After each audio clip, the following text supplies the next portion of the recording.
Holiday travel has become downright dangerous for millions. A wicked mix of freezing rain, snow, and high winds is sweeping through the northern plains to the Great Lakes. Highways are shut for hundreds of miles in the Dakotas because of whiteout conditions. Violators face stiff fines. Thousands are without power. More than 3,000 flights were delayed today. More than 350 were canceled. And with most flights booked solid, many travelers may have to wait days to fly. We have two reports tonight. First, Susan Elizabeth Littlefield of our CBS Minneapolis station, WCCO. Strong winds and heavy snow are blasting across both South and North Dakota, creating whiteout conditions. In some places, conditions are so bad, drivers are creeping along highways coated in ice. 20 miles per hour or less is about all you can do here. The combination of snow and ice has forced the North Dakota Highway Patrol to close several hundred miles of interstate, creating a virtual no man's land.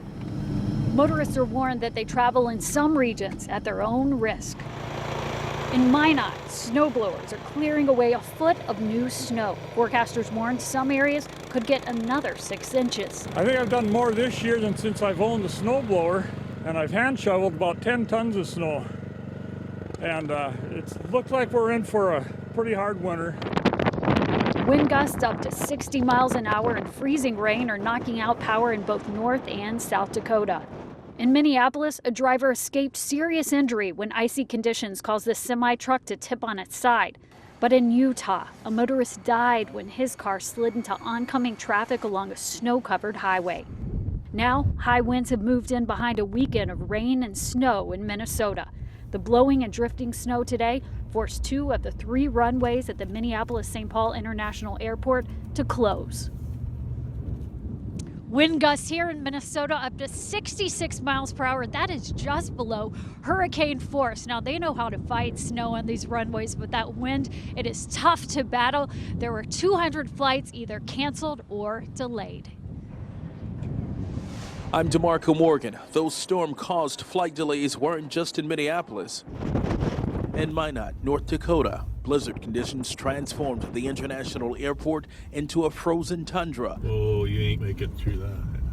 Mountains of snow blocked runways. Strong winds and low visibility forced airport officials to completely shut down.